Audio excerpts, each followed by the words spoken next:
Bonsoir à tous, bienvenue dans cette 21e édition du Bistrot d'Alain Le Losc, bienvenue dans votre émission.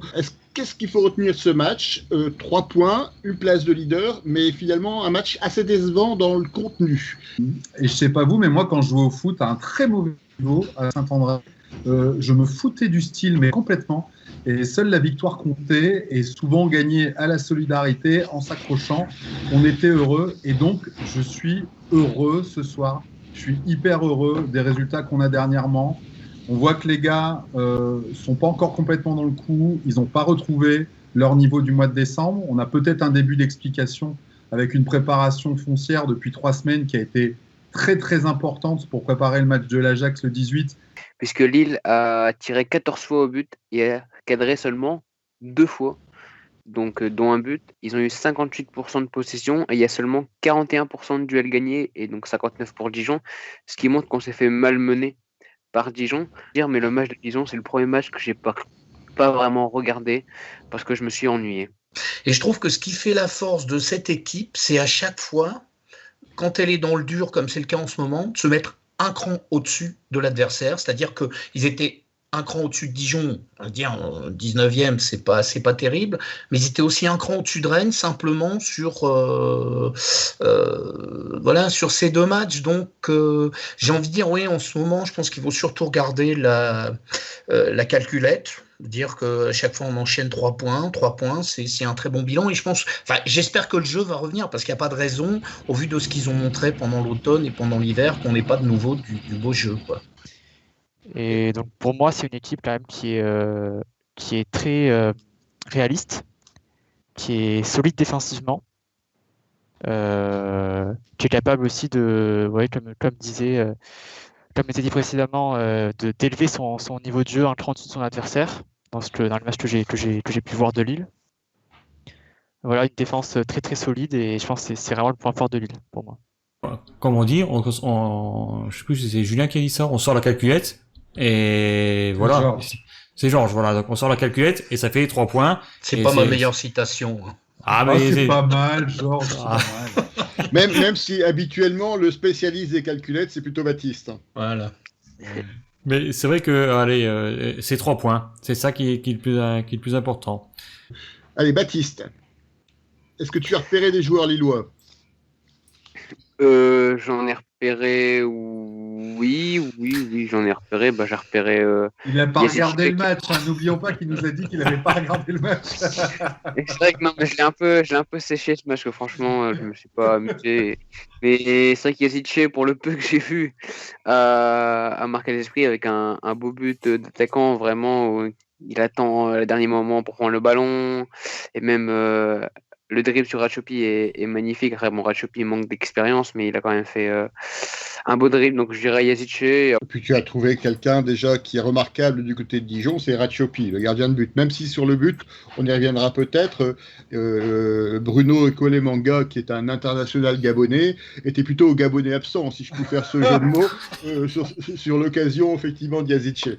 Et ce grand match de Soumaré, d'ailleurs, ça me fait dire que c'est plutôt une bonne nouvelle, puisqu'on aura forcément, sauf blessure, la paire sous Sanchez contre l'Ajax.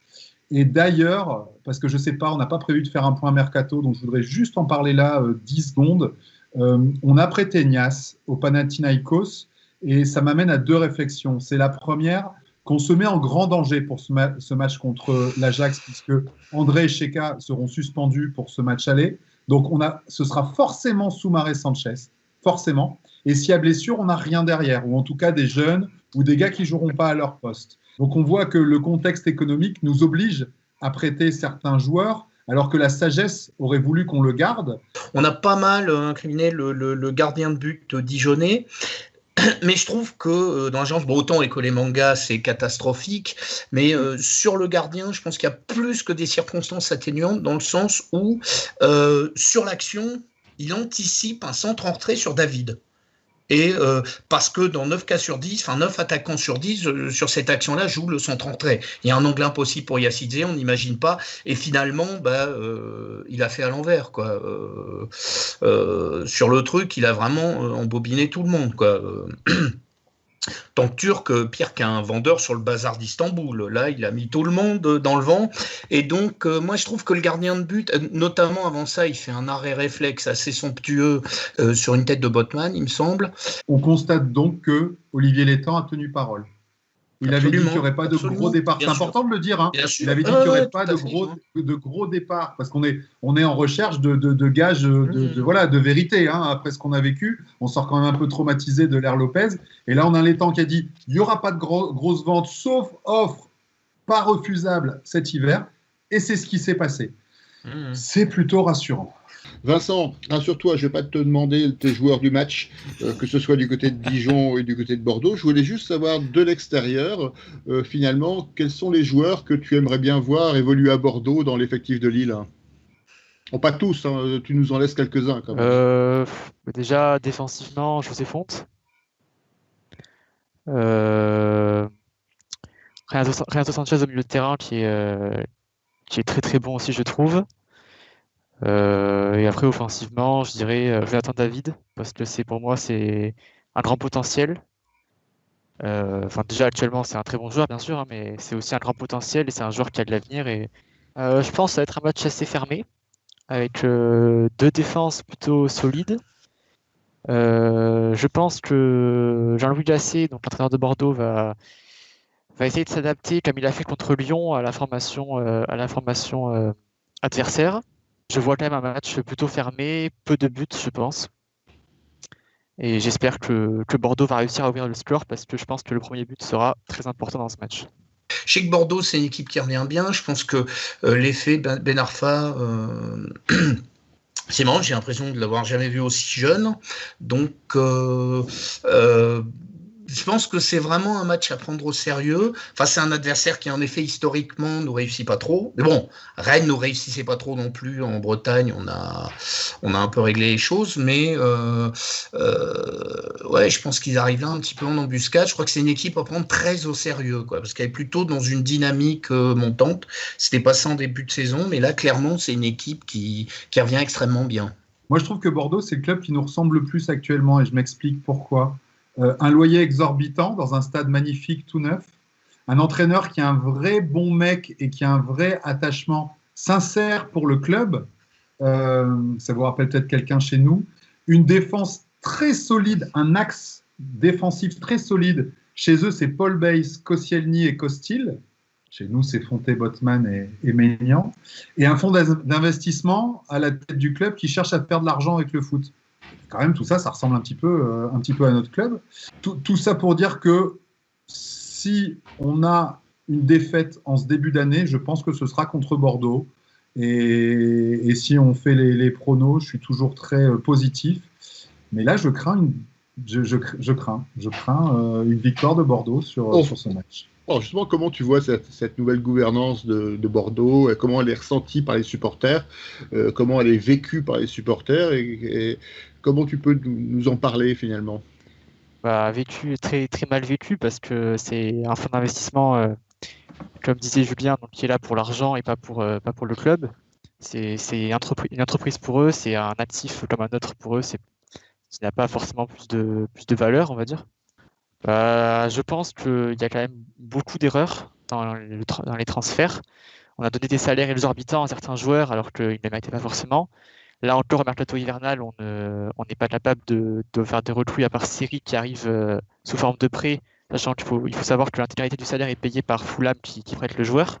Donc Bordeaux n'a pas mis un seul euro dans le marché des transferts. C'est pas vraiment un groupe pour moi pour jouer les premiers rôles du championnat. Ça va être très compliqué d'atteindre une place européenne en fin de saison avec ce groupe-là, je pense.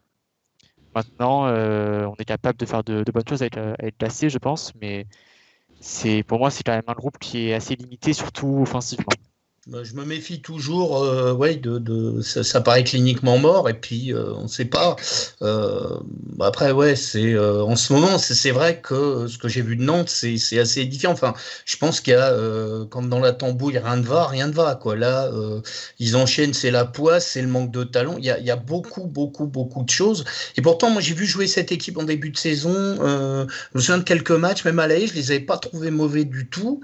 Donc je sais pas s'ils sont partis pour la chute libre ou s'il va y avoir un. Mais dans la continuité, de toute façon, il vaut mieux les jouer en ce moment, ouais. Puisque depuis l'arrivée de Domenech, il n'y a pas de victoire, que des matchs nuls et 2 défaites, donc 3 points sur 15 possibles. Demain, il y aura le match contre Saint-Etienne, qui renoue d'ailleurs avec la victoire après leur match 1-0, donc contre Nice, donc l'équipe de Claude Puel qui renoue avec la victoire. Et donc en 20 matchs, Nantes n'a gagné qu'une fois en 2015, et c'est tout. C'est les 5 derniers matchs, c'est 5 victoires pour le LOSC.